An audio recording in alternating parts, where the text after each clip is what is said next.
Welcome to the Gates of Manager. This is Sandhya and she's Ramya. இன்னைக்கு என்ன பார்த்துருக்கோம்னா TNPSC previous year question பார்த்துருக்கோம். So refrigeration air conditioning bill சில questions பார்க்கலாம். Bell-Coleman cycle. So Bell-Coleman cycle வந்துட்டு reverse Joule cycle. So Bell-Coleman cycle is based on the principle of reverse Joule cycle அப்படின்னு சொல்றாங்க. Next 1 ton. 1 ton is equals to 210 kilojoule per minute. So 1 ton of refrigeration என்ன சொல்றாங்கன்னா 210 kilojoule per minute ன்னு சொல்றாங்க. Thermoelectric refrigeration is based on Petlier effect. So thermoelectric refrigeration வந்து Petlier effect அப்படின்னு சொல்றாங்க. Next COP of VCRS. COP of VCR is always greater than 1. So vapor compression சொல்லிருக்காங்க. So compression போது அந்த option of performance அதிகமா இருக்கும். So வந்து greater than 1. Next the VCR use பண்ற refrigerant. So that is R12. So R12 வந்து VCR refrigerant அப்படின்னு சொல்றாங்க. Next lowest COP. Lowest COP வந்துட்டு VARS தான் lowest COP. So VCRS coefficient of performance greater than 1 அப்ப VARS வந்து less than 1 இருக்கும் அப்படின்னு சொல்றாங்க. Dry ice. Dry ice அப்படிங்கிறது வந்து solid CO2. So solid carbon dioxide வந்து dry ice அப்படின்னு சொல்லுவாங்க. Next subcooling is done before throttling. So throttling process முன்னாடி கண்டென்சர் அடுத்தது வந்து subcooling பண்ணுவாங்க. So subcooling is done before throttling அப்படின்னு சொல்றாங்க. Vapor is not superheated. Dry compression. Wet compression. Okay. Vapor is not superheated in the wet compression. So vapor வந்து not superheated அப்படின்னு சொல்லிருக்காங்க. அப்போ அந்த vapor வந்து wet compression அப்படின்னு சொல்ல வராங்க. Milk chilling plant ஓட refrigerant. So milk chilling plant ஓட refrigerant வந்து brine. So milk chilling வந்து brine solution யூஸ் பண்றாங்க milk chilling plant. Next comparison between VRS and VCRS. VRS observer and generator. VRS ல வந்து observer plus generator யூஸ் பண்ணுவாங்க. So vapor compression ko vapor observer ko நம்ம compare பண்ணும்போது absorption நம்ம என்ன use பண்றாங்கன்னா observer plus generator use பண்றோம் அப்படி சொல்றாங்க.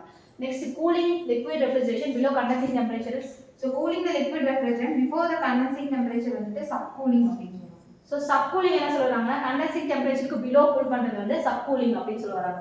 Air refrigeration ஓட characteristics. So air refrigerant ஓட characteristic வந்து it should maintain the gaseous state.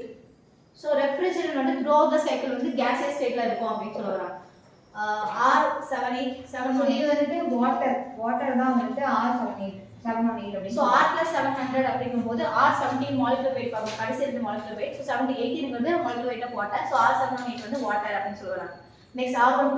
So R12 வந்துட்டு VCRS ல யூஸ் பண்ற refrigerant. So R12 வந்து மோஸ்ட்லி எங்க யூஸ் பண்ணுவாங்கன்னா vapor compression refrigeration system சொல்றாங்க. Next sensible heating வந்து sensible heat factor வந்து sensible heat factor sensible heat plus total heat. Sensible heat to the sensible heat factor divided by the total heat factor. Total heat factor வந்து total heat எப்படி சொல்றாங்கன்னா sensible heat plus latent heat. So total heat வந்து sensible heat plus latent heat ரெண்டு சொல்றாங்க. Sensible heatனா அப்ப மேல sensible heat மட்டும் தான் வரும், கீழ total heat வரும். அப்ப sensible heat to the total heatனா sensible heat factor. இதே latent heat factorனா latent heat to the total heatனா latent heat factor அப்படி சொல்றாங்க.